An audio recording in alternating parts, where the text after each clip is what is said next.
जय हिंद दोस्तों, स्वागत है आपका वर्ल्ड परिचय में। आज हम बात करेंगे आज़ादी के बाद अब तक भारत और पाकिस्तान के बीच कितनी लड़ाइयाँ लड़ी गई है और ये लड़ाइयाँ कब और क्यों लड़ी गई तथा इनका क्या परिणाम हुआ। इस वीडियो में हम इस पर भी चर्चा करेंगे। तो चलिए शुरू करते हैं।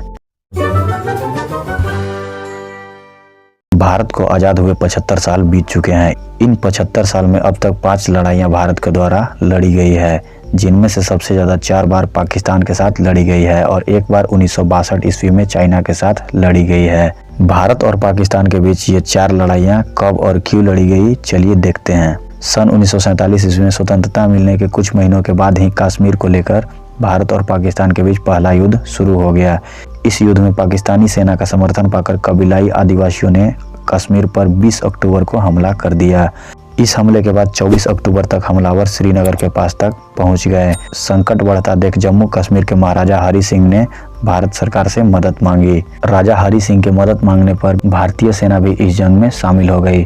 26 अक्टूबर की तारीख से भारत इस जंग का हिस्सा बन गया। इस युद्ध में भारत के शामिल होने के कुछ ही समय में भारतीय सेना ने कश्मीर के 2/3 हिस्सों पर अपना नियंत्रण कर लिया, जिसके बाद युद्ध विराम 1 अक्टूबर 1949 को हुआ। अब हम बात करेंगे भारत और पाकिस्तान के बीच लड़ी गई दूसरी युद्ध के ऊपर।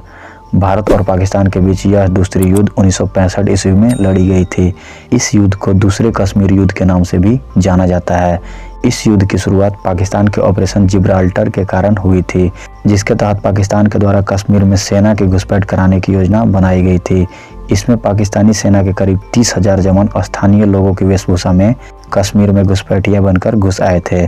इस दौरान भारतीय सेना को इनकी सूचना मिली, जिसके बाद भारत और पाकिस्तान के बीच दूसरी युद्ध की शुरुआत हुई। यह युद्ध कुल 22 दिनों तक चला। इस युद्ध में पाकिस्तान की बुरी तरह हार हुई। अब हम बात करेंगे भारत और पाकिस्तान के बीच लड़ी गई तीसरी युद्ध के ऊपर। भारत और पाकिस्तान के बीच यह युद्ध साल 1971 ईस्वी में लड़ा गया। उस समय पाकिस्तान 2 हिस्सों में हुआ करता था, पूर्वी पाकिस्तान और पश्चिमी पाकिस्तान। पश्चिमी पाकिस्तान के लोगों और वहां की सेना के द्वारा पूर्वी पाकिस्तान के लोगों के साथ सौतेला व्यवहार किया जाता था और अपनी संस्कृति और भाषा पूर्वी पाकिस्तान के लोगों पर थोपने की कोशिश की गई, जिसके बाद पूर्वी पाकिस्तान के लोगों के द्वारा आंदोलन किया जाने लगा और देखते ही देखते स्थिति गृह युद्ध में बदल गई। 26 मार्च 1971 ईस्वी को पश्चिमी पाकिस्तान ने पूरे पूर्वी पाकिस्तान में ऑपरेशन सर्चलाइट शुरू किया। इसके फलस्वरूप लाखों बांग्लादेशी भारत भागकर आने लगे। ये मुख्य रूप से पश्चिम बंगाल, असम, मेघालय और त्रिपुरा जैसे भारतीय राज्यों में आने लगे, क्योंकि इन्हीं सब राज्यों से पूर्वी पाकिस्तान घिरा था। विशेष रूप से पश्चिम बंगाल पर शरणार्थियों का बोझ बढ़ने लगा, जिसके बाद बांग्लादेश की स्वतंत्रता की लड़ाई लड़ने वाली मुक्ति वाहिनी सेना की मदद करने के लिए एवं वहां शांति व्यवस्था कायम करने के लिए तत्कालीन प्रधानमंत्री इंदिरा गांधी के आदेश के बाद भारतीय सेना इस जंग में शामिल हुई, जिसके बाद पश्चिमी पाकिस्तान ने भारत के पश्चिमी भाग पर भी आक्रमण कर दिया।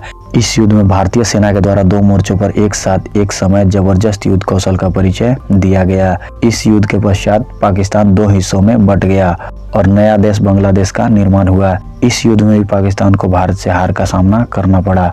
अब हम बात करेंगे भारत और पाकिस्तान के बीच लड़ी गई चौथी युद्ध के ऊपर। इस युद्ध को कारगिल के युद्ध के नाम से भी जाना जाता है। यह युद्ध पाकिस्तानी सेना के द्वारा श्रीनगर में 215 किलोमीटर दूर कारगिल की पर्वतीय चोटियों पर गुप्त तरीके से कब्जा कर लेने के बाद प्रारंभ हुई थी। यह युद्ध 3 मई 1999 से 26 जुलाई 1999 तक चला। इस युद्ध में भारत के 597 सैनिक शहीद हुए थे। इस युद्ध में भारतीय सेना की तोप निर्णायक भूमिका निभाई थी, लेकिन युद्ध के दौरान तोप के गोलों की कमी महसूस की गई थी। इस युद्ध में भारत को इजराइल ने मदद की थी। इस युद्ध में भी भारतीय सेना के द्वारा जबरदस्त युद्ध कौशल का परिचय देते हुए कारगिल पर फतेह हासिल किया गया। इसी तरह की और भी इंटरेस्टिंग इन्फॉर्मेटिव वीडियो को देखने के लिए हमारे चैनल वर्ल्ड परिचय को सब्सक्राइब करें। जय हिंद, वंदे मातरम।